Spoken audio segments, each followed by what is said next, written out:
Brought to you by Telehelping, a virtual assistant staffing company for professionals.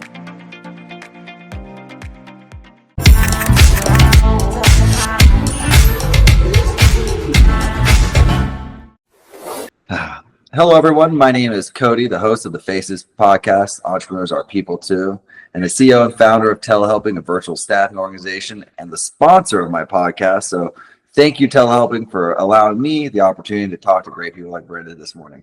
How are you doing this morning, Brenton? I'm doing well. Thanks for having me. Great, Brenton. Well, Brenton, just so people who are joining us, tell us who we're talking with here today. Who is Brenton? Sure. My name is Brenton Harrison.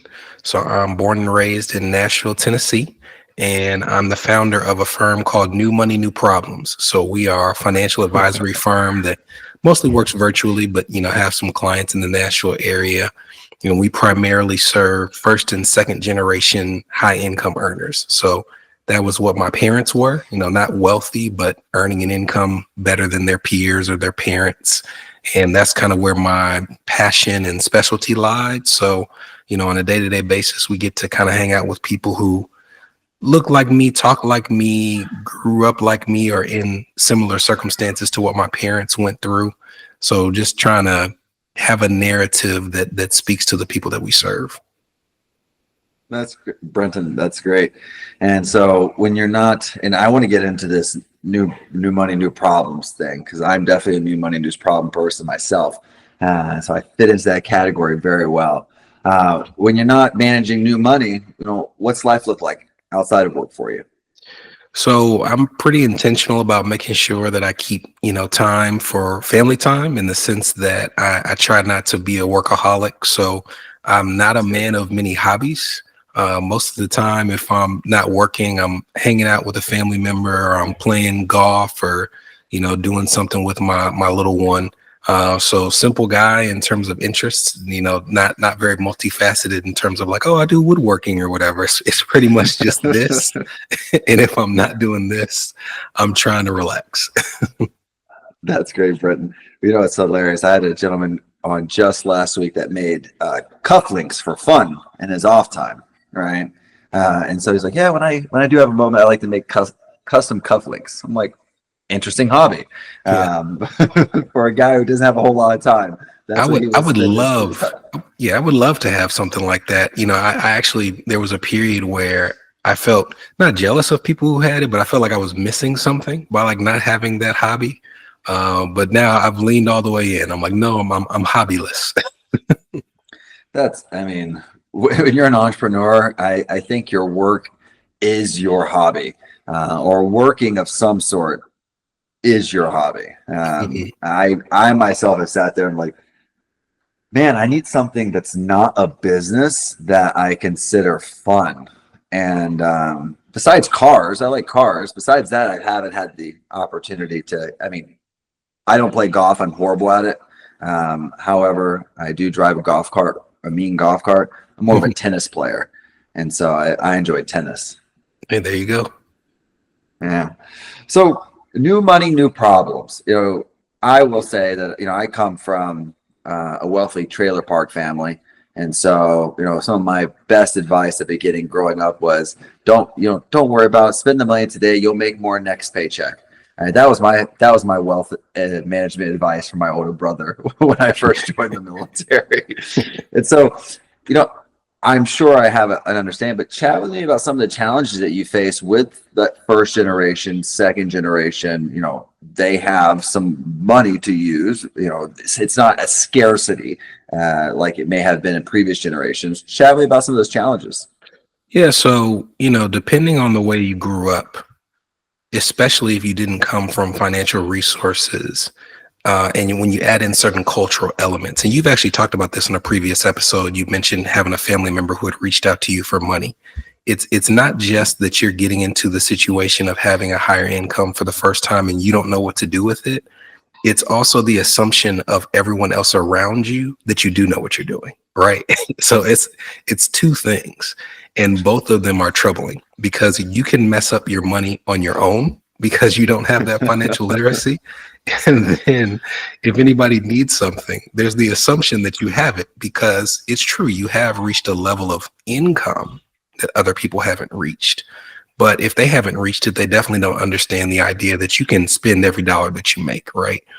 So a lot of the people, including my parents that I come across, my parents, my father on his side is Jamaican in terms of his dad, and his mom comes from people who were porters on the train. My mom on her side is from Belize, and on her dad's side is just teachers. So nobody earning a lot of money. So when they started doing well, they are not only trying to figure it out on their own, but they are bankrolling everybody else, because the emergencies that come up, they're things that technically someone who's earning a high income can pay for, but when they compile, it becomes a problem, right? It's not that big of a deal to give somebody $200 one time because they have an emergency if you're earning a lot of money. But if that's happening with 10 or 11 people, now all of a sudden there's an issue. No, that's a great example. A gentleman I knew, him and his siblings and their wives and husbands, they all immigrated from Vietnam post Saigon's fall. So they were refugees and then were granted visas to the United States. The gentleman I'm speaking of, he happened to get a great job working for the city of LA, right? Well established, well based, well paid. And I was chatting with him one day, and he was like, I could be a very wealthy man. And I looked at it, I was like, well, you are wealthy in my eyes. You live in a beautiful home and, Walnut, California. Your kids went to great schools. You drive nice cars. It's all paid for. He's like, yeah, well, absolutely. But why do you make a lot of money, Cody? I was like, well, I don't know. Nam, why do you make a lot of money? I had an idea, but I knew it wasn't what he was going to say. And he's like, well, you make money to help people. And he's like, and the truth is I have about 10 people, siblings and siblings, spouses and family who through 2008, 2009, 2010, if it wasn't for me, they wouldn't have eaten, right? Their houses would have been foreclosed on. And so I didn't really put it in the context as him as the patriarch of someone who had to figure out how to pay for everybody, as the one who really, kind of made it. Yeah. My parents are people of faith and faithful tithers. So let's say that they're, giving 10% of their income to their church or their religious organization. Well, you add on top of the fact that if anybody in the family has a car that breaks down, well, you don't want your niece or your nephew or your sister to not be able to get to work. So maybe you help them with the car. And there was a time that we had calculated the true cost of helping. And my parents don't regret any of it. But in terms of what they calculated, they had given away 11 cars to family members over the course of the years. No, like, hey, give me what you can for it. Just literally just give the car away. So now they got to put more down on the next car. And at one point, they were spending about $2,500 a month on family members who were not my sister or myself, right? So $30,000 a year to just take care of like cousins and aunts and things of that nature. So imagine trying to do that and then hearing somebody say, oh, you need to save 15% of your income. It's like, how? How are we supposed to do that and continue to keep those things? So that's what I wanted to help serve, right? I wanted to help come in and say, yes, some of these metrics that you see online, they may not be possible for you, but it doesn't mean that you can't do well. No, and I agree. And I think it's wonderful that your parents were able to do that for their family, and referencing that time that person asked for money from me, they said they were going to pay me back. I haven't not only heard from them, but I have not seen the money back. So once they receive what they need, I didn't really hear back from them that much. I'm sure if they need something, I'll be the first one on their call list. But you are right. Like, where do you draw the line? And that's difficult because I thankfully haven't been in the situation where I really have to come out of my comfort zone in supporting someone and helping someone. Though there's been some times where I've had to really extend a great deal of money. However, it was not really a thought process because it wasn't significant to me. how do you guide people in figuring out that balance is my question. Like, where do we stop helping others because it's going to then hurt us? It's not always going to be a perfect answer, because you can say that you're not going to give to the point that it hurts you, but if it's your mom, like you're going to go over that line in most cases. What we try to do is we first try to take away the stigma of being a high income earning person who isn't financially literate, because there's a lot of shame when someone comes into our office and they don't know what they're doing financially and they feel like they should have more set aside than they do. So, I mean, we even in conversations will have to say, stop, giving context to why you don't have as much in your 401k. Oh, I had more in the 401k, but I took a loan. It's like, that's not necessary. We're dealing with where we are right now. So there's no shame involved in it. Let's get that off of your shoulders and let's just start to learn. So the first thing we do is we take away the stigma of the lack of literacy. The second thing we do is we try to make sure they understand the difference between a barrier and something where it's like, no, you actually do have to do some planning for this that may cost you money. A barrier says to someone, we are trying to stay within X amount of dollars per month or per year with money that we give to family. So if this is not an emergency request, then this is something that I just may not be able to help you with, and giving them the tools to have that conversation. But something that is a true risk is, if something happens to my mother, I'm going to be financially responsible for them.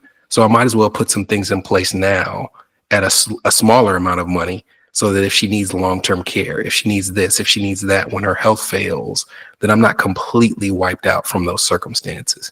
So it's a dance, and it typically leads to conversations where you're telling the person, yeah, it's okay that you don't have X amount. Here's what we do have. Here's how we're maximizing what we do have. And let me paint a picture for you so that you can see, if we do that in 20 years, you'll be okay. It's not going to be the difference between being homeless and being a multimillionaire. No, and I have two rules that are associated with a dollar amount, and for arbitrary reasons, we'll call it $1,000. And so my rule is I will loan up to $1,000 to my immediate family member, brothers, grandmother, mom, like no questions asked. Sounds good. However, they can't get another 1,000 if they haven't repaid the 1,000. And so if the 1,000 is the limit, is their line of credit with me. If it's over 1,000 and it's something that is an emergency, I generally like to have an uncomfortable conversation with them, because I ask them, like, great, I have no problem agreeing to help you, but let's take a look at your finances. I'm like, can we look at your past 3-month credit card statements? Like, chat with me. Like, I just want to know where you're putting your money. And when I've done that, I find that they don't have money to make a car payment, but they buy a lot of beer, right? And so, or they spend a lot of money eating out. And so, that's when I have the conversation. I'm like, great, hey, let's agree that I'm going to help you because I don't want like you said, my niece and nephew not to have things. However, it's also important that you understand that this is the end if we can't clean this up. You're going to come to me one time again, I'm sure, in the future, and needing money. We can't have the same conversations about how you're spending your finances then, because then my help's not going to be available, because we've already had this conversation. Beer doesn't keep rain off the head when the mortgage needs to be paid. And so I try to put some guidelines in myself, because it's hard, it's emotional. For sure. And not everybody has the skill set to have an uncomfortable conversation when it comes to finances. So it's something that has to be developed. It can be developed, but it has to be developed. No, I try to look at things like that, much like I look at investments. I make a lot of investments, and therefore I've made bad investments. Right. And I try not, you talk about no stigma, no shame. I'm like, all right, well, let's look forward. And I tell my wife the same thing, because she's like, well, didn't you just lose money on something similar to that? And I was like, well, yes, but let's talk about why. I agree with you that it did happen. However, it can't prevent me from moving forward in other things. And so learn from it, but don't let it weigh you down is kind of an important part of learning the financial journey. Absolutely. Yeah. Well, Brenton, you're a single child, or you have brothers? I have an older sister, so a sister that's Okay. 4 years older than me. Yeah. Nice. Do you find yourself as the financial wisdom person of the family, or are you the financial genie? Where everyone rubs your teapot for information. Yeah. So I have one sibling, but I am one of, I think, 13 grandkids, which is not like some extraordinary, large number. But what makes us unique is 11 of that number, we're all within like 8-9 years of each other, and we all grew up in Nashville. So like, I'm used to having cousins and aunts and uncles around all the time. And we all have things that we lean on each other for, right? Like, my sister's a pediatric physical therapist. So if I'm working out and I pull something, you better believe, like, I don't want to pay. I'm going to call her. I'm coming over. I need a deep tissue massage, or I need you to tell me what I need to do for this regimen. I'm not paying. I have a cousin who's a therapist, like that type of thing. So for finances, I am that person in the family where it's like, I have a question about this. And even in the community, I get a lot of calls on a weekly basis from people who have a small question, which, may be a small question to them, but it takes a lot of time to answer. With family, that's not a problem. But you do have to put some boundaries up when you are seen as the person, because if you're seen as the person, somebody is always going to assume that their relationship means that there should be no fee paid, right? So if you're my cousin, you're right.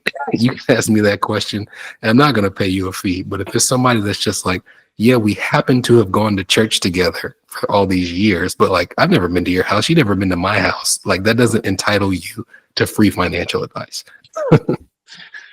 No, I agree. One of my best friends, he's a physician, godfather of my son, strategically selected, of course, right? Because sons in general, you're going to have some bumps and bruises. Just this week, my son decided to take on the sport, the extreme sport of bathtub diving, and got a nice 1-inch laceration out of here on the top of his eyebrow. And so he gets calls like that all the time. Him and I have also lived together for 6 months, right, when we were living abroad, and so we had that relationship. However, if I just knew the guy, I'm not going to text him photos of my son like, hey, what should I do about this rash? Oh man, that would be overstepping. I'll have people who will pull me to a side, and we may have had 2 conversations in life, but we operate in the same circles.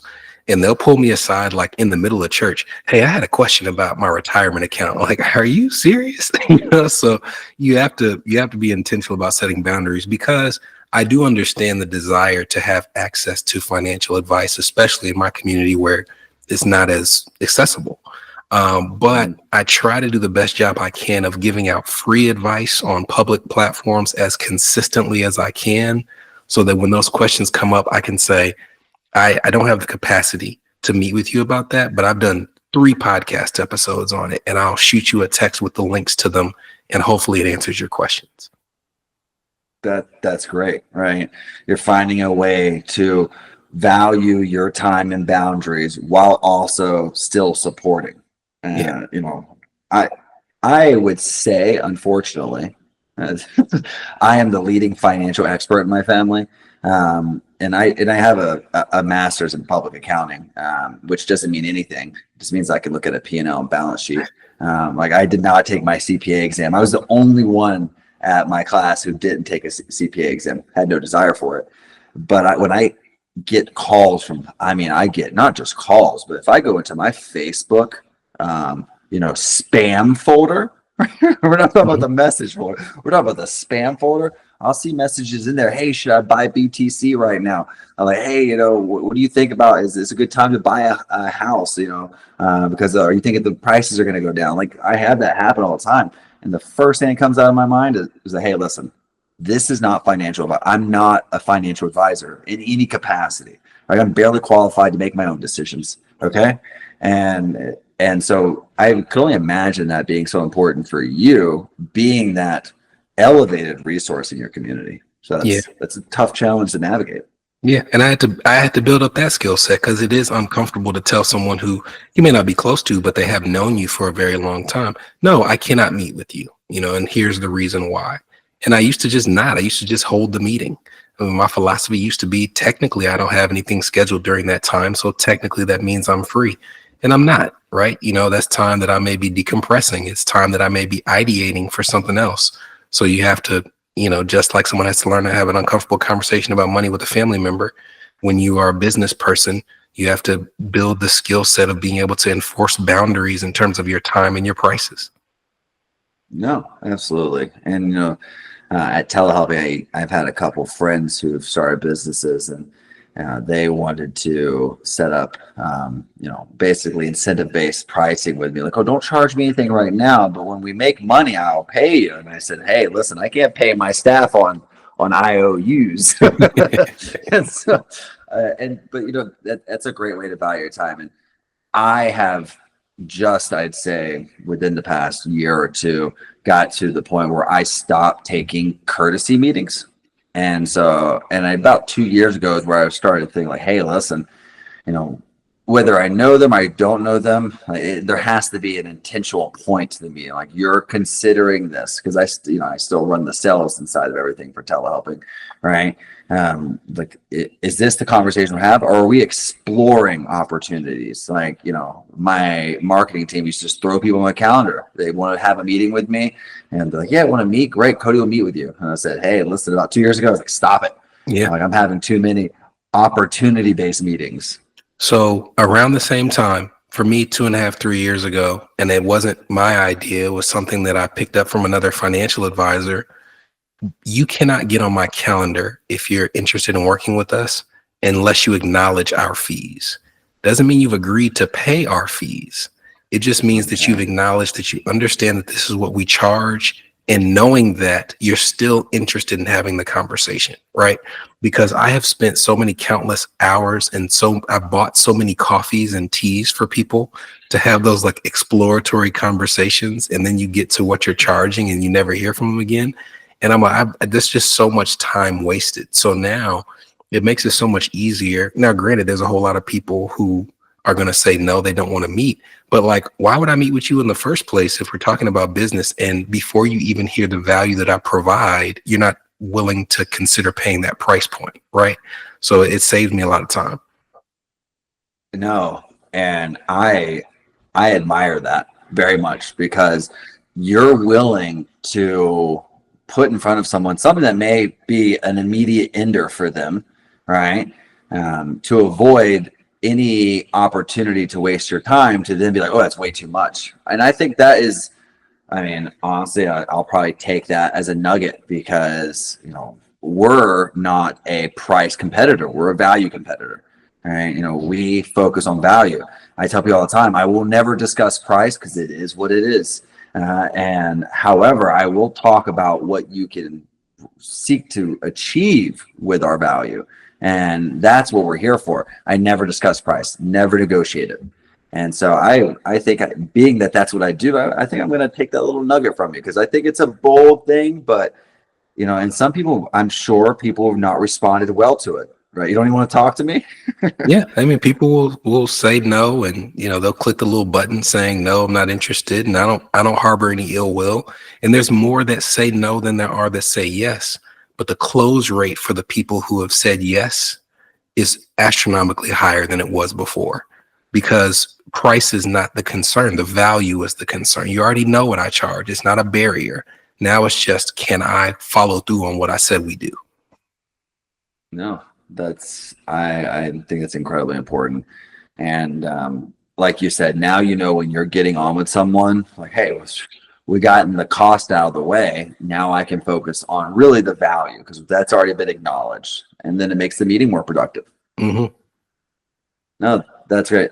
Now, Brenton, how, and this is a great question, because I want to know the value, and how someone like yourself with so much information about finances, the skill set in advising people in finances, you have kids, right? how are you going to make sure that they have the tools from a very early age, start thinking about the skill set that is required in the financial literacy? How do you impart that to your children? Yeah. How do you project that going? So I can give you a real world example. So, my son is 6.5. He'd be upset if I just said 6. I'm 6.5. so he's 6.8, really 6 3/4 now. But my dad was the same way with me. He is a giver. If there's a toy that you have wanted, there's nothing that gives my dad more joy than being able to like wrap up that toy and that type of thing. But it has magnified with my son in a way that's just obscene. If my son sees something, it's not even a matter of can he get it, it's how fast can I get to granddaddy so that he can buy it for me. Right. Now, my dad is an emergency room physician. So he is one of those people that calculates based on the shifts that he works, right? Oh, I can go work this shift and then that'll provide the money to pay for this thing. So it's not that big of a deal for my dad to buy the toy, but it is a big deal that my son doesn't understand that toys cost money, right?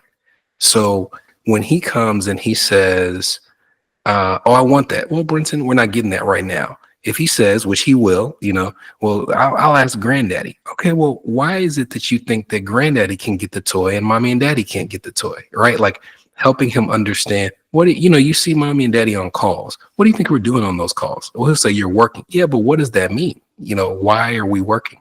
Getting him to understand the cause and effect of you do things and those give you a certain amount of money and you do a certain amount of work and it generates a certain amount of money. And then if you save the money, you can buy more. Like it's just going to be slow and subtle because he is 6, but very subtly trying to get him to understand you don't just get things, right? And if somebody has the ability to just get you things, like my dad may have that ability, it's not because he just woke up, right? It's because he woke up and when you want to go hang out at his house on Sunday and he couldn't because he's at work, well, he went to work so he could buy your toy.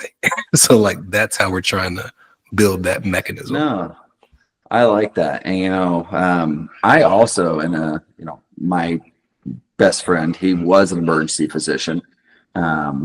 He left healthcare after we started a healthcare company, and both of us, after having a healthcare startup during COVID, we never want to see medicine again. Yeah, I'm not a physician. Pretty miserable field in terms of just like the structure of it right now.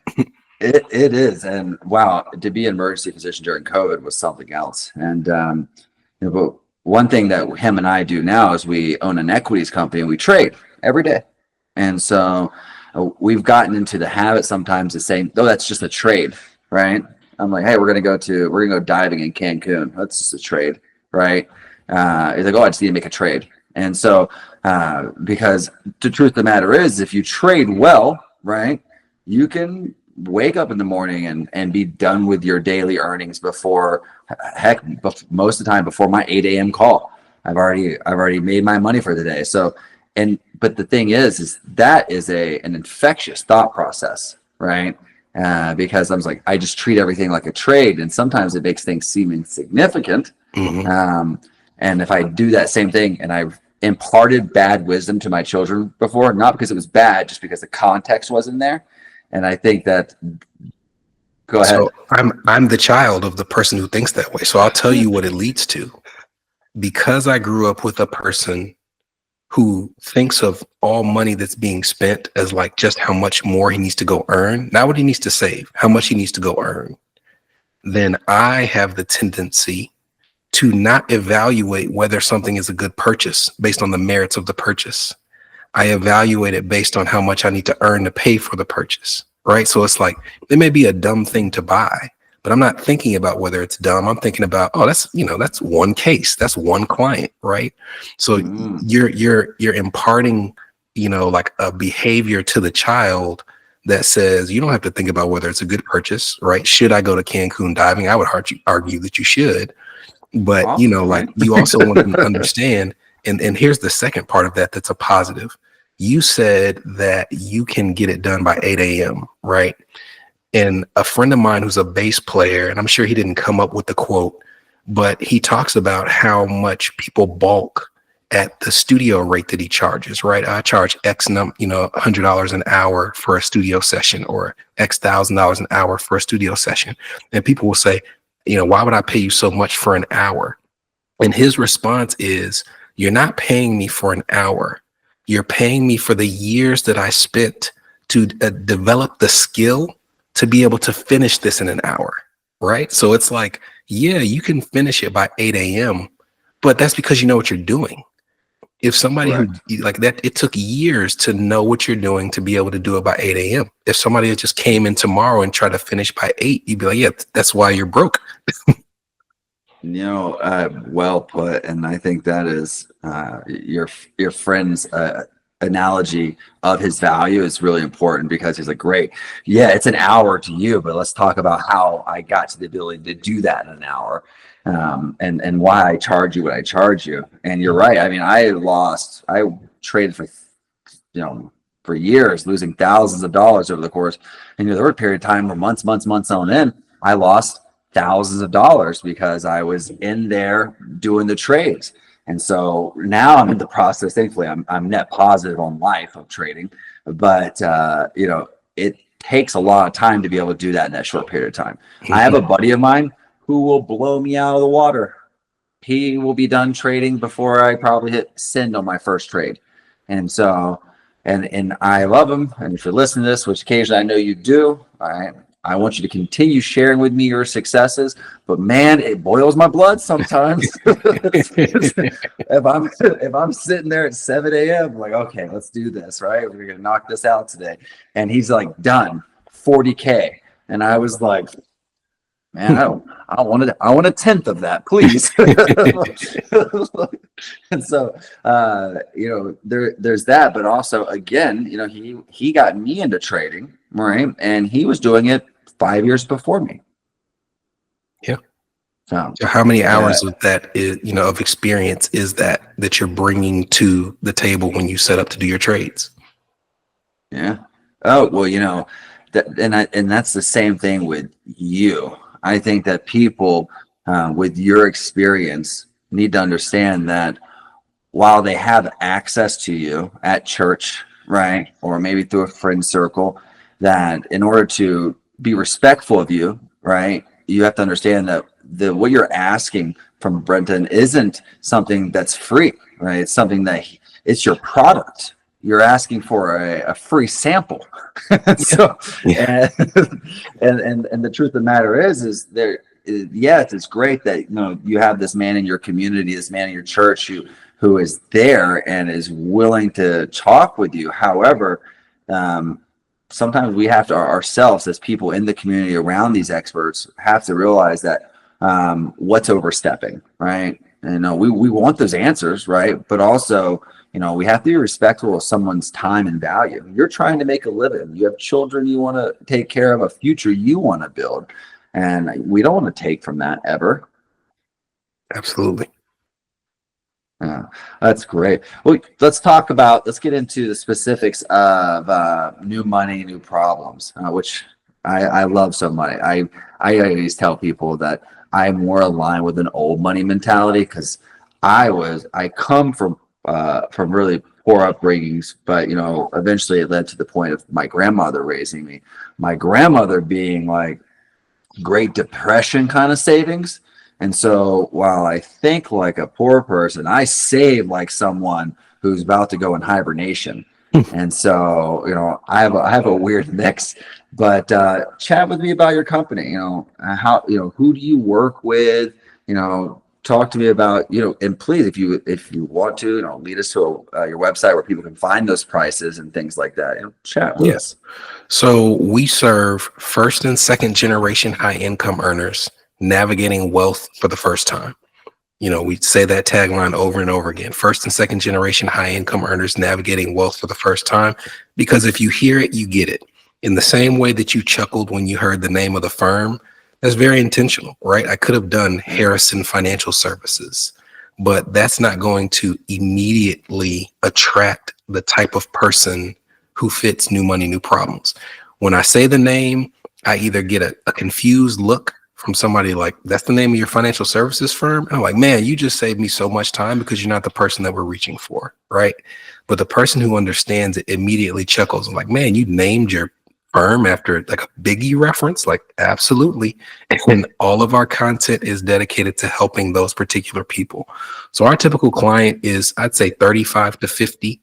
If they're working corporate, they are reaching that VP, EVP, SVP level of their career.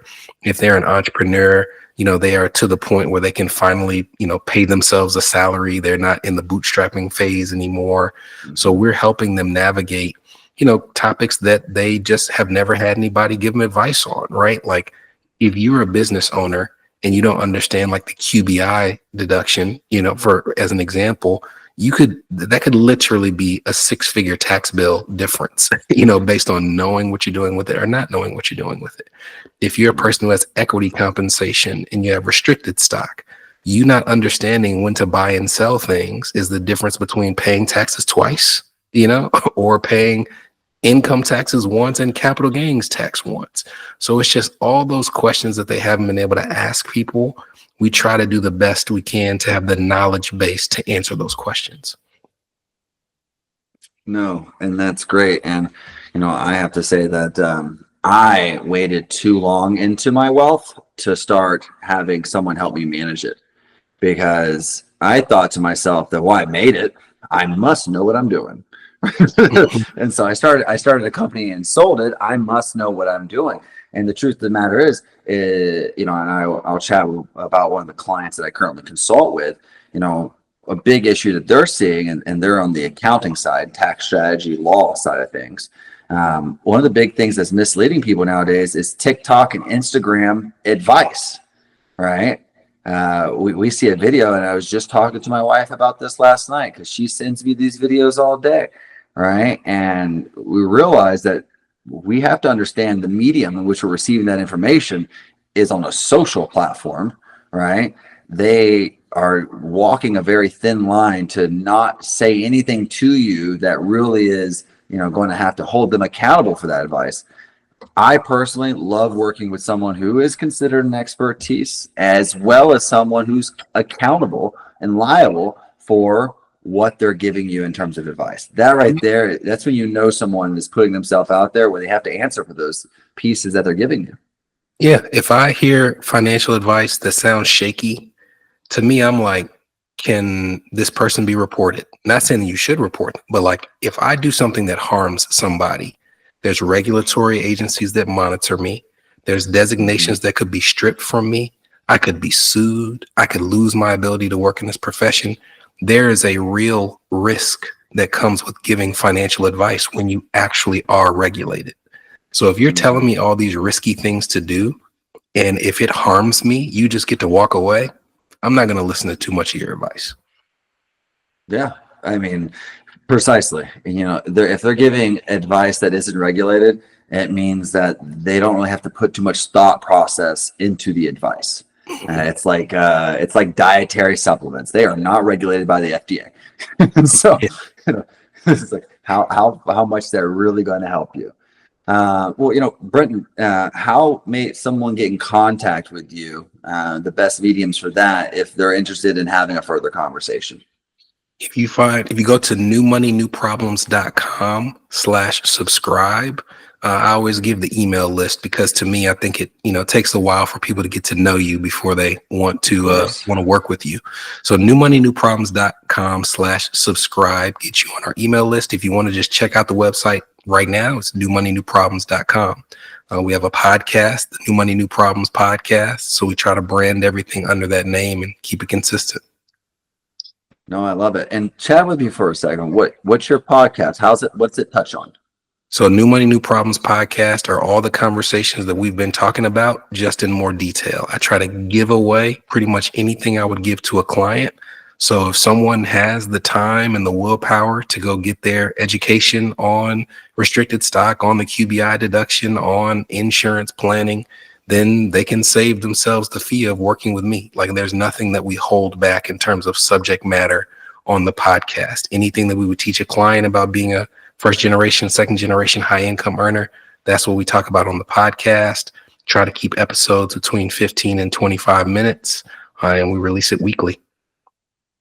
No, that's great. You know, love that you do that. And I am someone who am technically certified to manage other people's finances, but I will never do it. I've had people ask me to, hey, can you trade a little bit of money for me in an account? Absolutely not. So, my hat's off to you and to others, because I tell this to people who are in those situations. Like, you're making decisions that will impact what to most is one of the most important things, their future, their stability, their finances. So, Brenton, hat off to you there. The one thing I love to close on is always, I like to ask for advice. There are people listening right now who don't have financial planners, or, they may be even financial planners, and they might find your advice to be helpful themselves, something they can share. So what's that piece of advice that you generally like handing out? When it comes to finances, to me, I tell people to put your blinders on when it comes to comparing your success to other people's success. Now, keep your eyes open when it comes to learning from other people's successes. But when you start the comparison game, it's just self-defeating. So to me, just, do a little bit better today than you did yesterday. Try to pick up lessons from people that you admire, but don't compare yourself to anyone else. No, that's great. And it goes right back to my comment about my buddy who trades. So I will take your advice and I will not get FOMO. Well, Brenton, it has been truly a pleasure. I know you're a busy man, so I want to be respectful of your time, but thank you so much for joining me. And for all those out there, if you can't find the rewind button and go back to how to get on the mailing list for Brenton and his team at newmoneynewproblems.com, you can always message us at info@telehelping.com and ask to be connected with him. My team will make sure there's a connected email and ensure that it happens. But Brenton, thank you so much for your time, sir. I hope you have a great rest of your day. Thanks for having me. Be well, sir. This video was brought to you by our official sponsor, Telehelping. Need support for your business? Telehelping connects you with top-tier remote staff to help you streamline operations and fuel growth. Go to telehelping.com and get started today.